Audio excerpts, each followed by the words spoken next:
Pretty sure I'm going to be on very heavy prescription drugs after this, so I really hope I remember the plotline to all these books.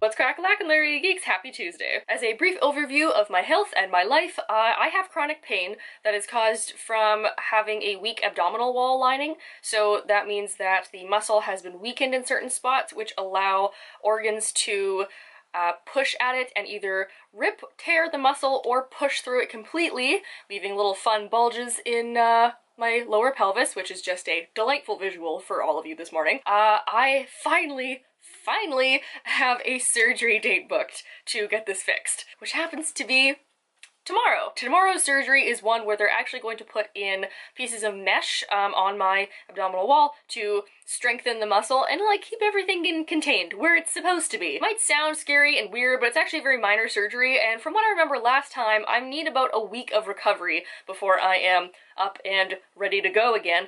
And what a perfect thing to do when recovering from surgery is to just lie in bed and read books. The first one I want to focus on is this beautiful fantasy sequel of one of my favorite books of all time, which is The Bear and the Nightingale by Catherine Arden. So I got Girl in the Tower, a Russian folklore-inspired tale that deals with Morozov, the Winter Ice King. I'm really excited to continue the story because I loved Vasa's story in Bear and the Nightingale. I loved their weird dynamic and her dynamic with the things of folklore that she can see and no one else can. Had a really interesting religious undertone and historical undertone, so I can't wait to finally say that I have read this. The second one is also a sequel, but it's actually the third book, what is that word for the third one? Is there a word for the third one?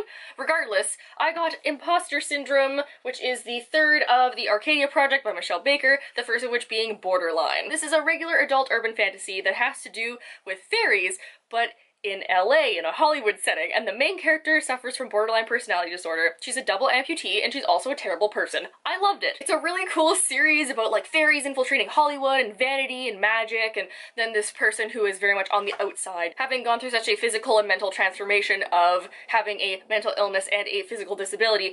Really interesting series, and I love how you hate the main character, and that's the point. Third up is one that I can't believe I haven't read already, but I was like in my subconscious, I think, saving it for surgery recovery because I'm just gonna one-shot this. I swear I will. And that is The Near Witch by V.E. Schwab. Y'all know V.E. Schwab is one of my favorites. Exhibit A. And we just talked about Vicious Adventure at our last live chat, so I will leave that link down below too to watch us all fangirl. This is V.E. Schwab's very first book that she ever wrote, and as far as I know, when it first came out, it didn't do well and it went out of print. And now that she's more popular, they reprinted it and she's so happy. I love following her on Twitter. It has that kind of like magic realism, but like weird small town with a curse, but also like dark fairy stuff that I love, as all of you know. So I can't wait to start this, and hopefully I just won't fall asleep randomly in the middle of it, because I remember doing that last time I was recovering from surgery. The fourth one is another book that I think I can one-shot, and that is The Dreamers by Karen Thompson Walker, which is a regular adult fiction novel that has to do sort of like this magic realism plague that makes people fall asleep and dream, but then the dreams are weird and maybe like leak into reality, and I love that kind of book where you can't really tell what's true and what's not and what's in reality and what isn't. It's a beautiful cover and it's thin enough that I could finish this in an afternoon, I think, in between taking like painkiller doses and drinking a lot of orange juice for this cold that I have.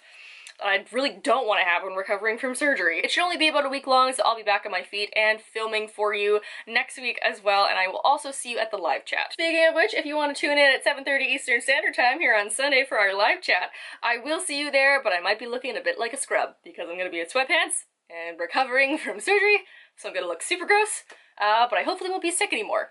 So at least I'll be able to talk to you and not sneeze every 5 seconds. You have no idea how much editing I have done to this video because I'm like coughing or sneezing every other minute. Pray for me and my health.